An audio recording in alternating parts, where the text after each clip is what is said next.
It's a super special day today. It's my first trip to Halloween Horror Nights of 2025. Even better, my friend is in town staying with us, and it's her very first HHN ever. You know it's going to be a good night when you get to share the scares with someone brand new.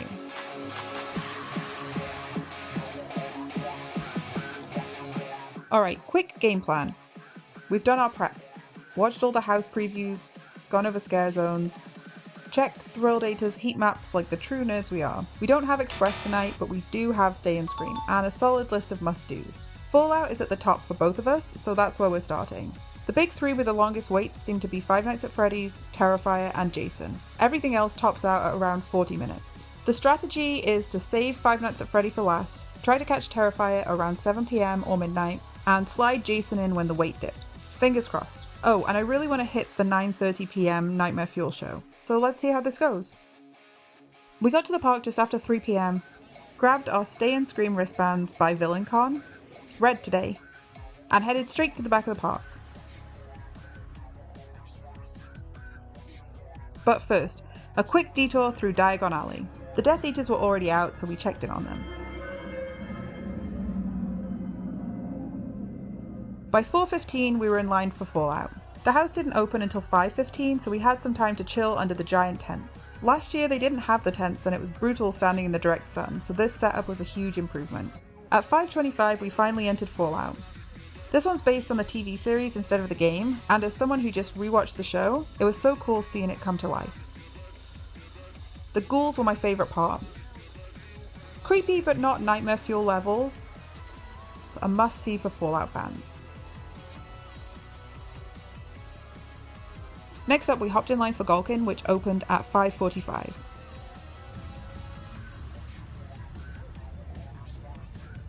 We got in around 6:10 and managed to dodge the rain again. Thank you, tents.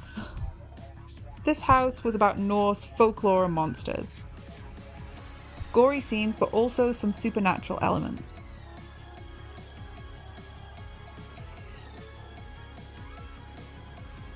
My favourite bit was the massive beast at the end that you actually get to walk inside of.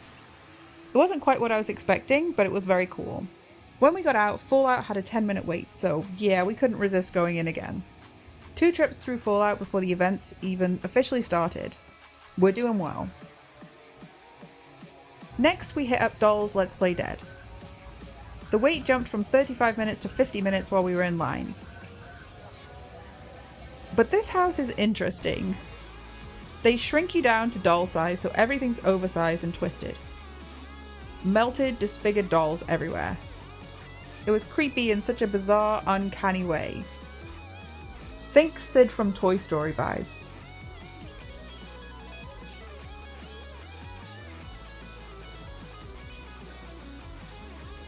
From there we passed through Club Horror, a DJ with dancers and bar vibes, into our first scare zone.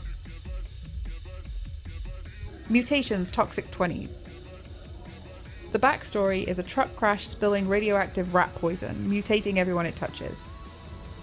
The scare actors here nailed it. I really love this zone.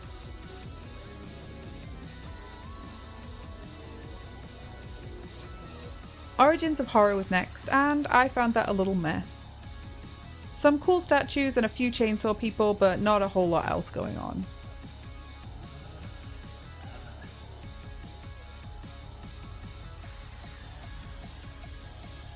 At this point, Terrifier was sitting at 65 minutes, so we tried to squeeze it in before the 9:30 PM show. Spoiler, we did not make it. Honestly, I wasn't planning to do Terrifier at all. I knew the movies weren't my thing, but it's been such a hit this year that I decided to do it. And yikes. If you love gore, you'll probably love this. And if you don't, it's rough. We're talking intestines, poop, smells, the works. I came out feeling physically nauseous. Not for me. I'm glad I tried it once, but definitely not my thing. That detour meant we missed the Nightmare Fuel show that we were going to go to. So we regrouped for the 11 PM one.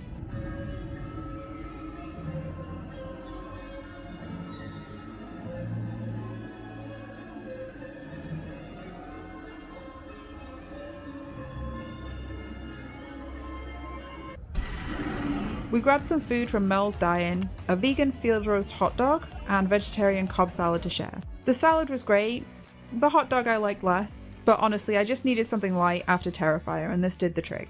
Even though we mobile ordered, the food took quite a while to come, so we had to grab it and speed walk over to the show and just sat on the floor eating our food waiting for the show. Then finally the Nightmare Fuel show, and oh my gosh, this is an absolute must-see.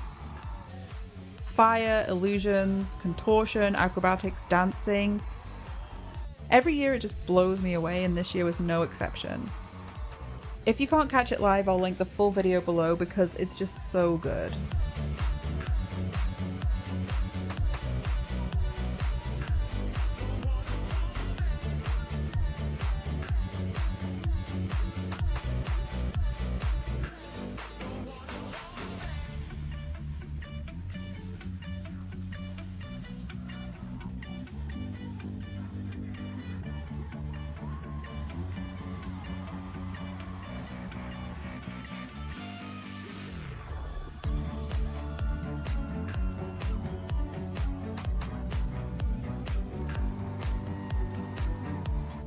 After the show, we wandered through the Cat Lady of Crooked Lane, where she's turning trick-or-treaters into cats. So weird, so fun. I think this was my favourite scare zone of the night.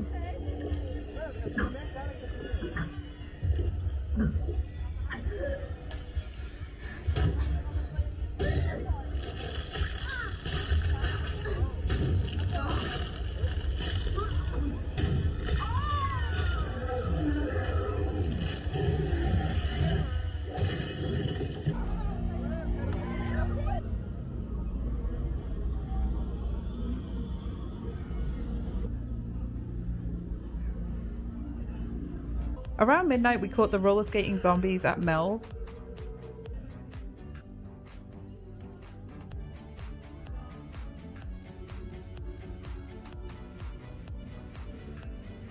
Then jumped into the WWE Wyatt Sicks house. This one ended up being a surprise favourite.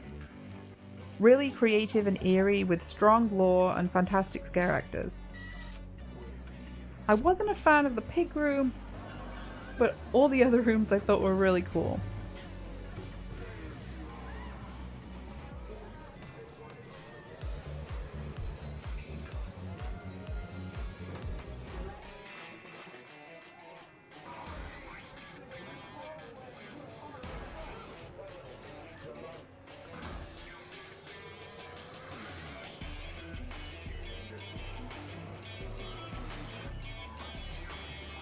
Next was El Artista. The backstory is a tortured artist whose creations come alive. The sets were gorgeous, like stepping into a haunted mansion.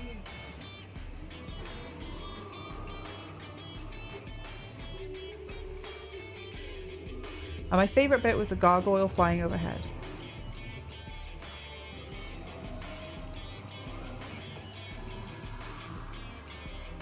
By 1 AM it was snack time again. We tried the Yum Yum eggs from the Fallout booth. They were not our favourite, the textures and the flavours were just kinda off. But the Radaway mocktail was delicious. A spiced, full lemonade in a souvenir pouch. They did a great job with this one. So we're running out of time, and we had one last choice. Jason or Five Nights at Freddy's. We talked it over and Five Nights at Freddy's won out. We only ended up waiting about 30 minutes, totally worth it. This house nailed the animatronics and the atmosphere of the movie. Creepy more than terrifying, and so true to the movie. I get why it's so popular.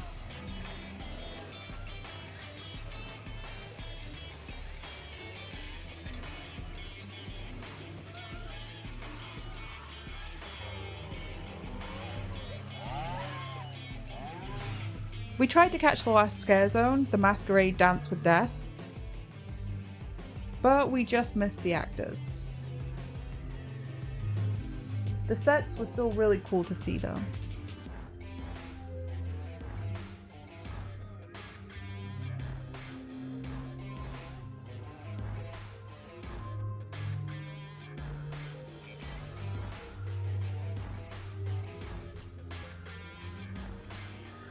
So our final tally is 7 houses, 3.5 scare zones, nightmare fuel and snacks, all without express. I definitely call that a win. We were both very satisfied with what we were able to do tonight. What a night. Thanks for coming along on our first Halloween Horror Nights of the year. Let me know in the comments what was your favourite house, and I'll see you next time for some more spooky fun.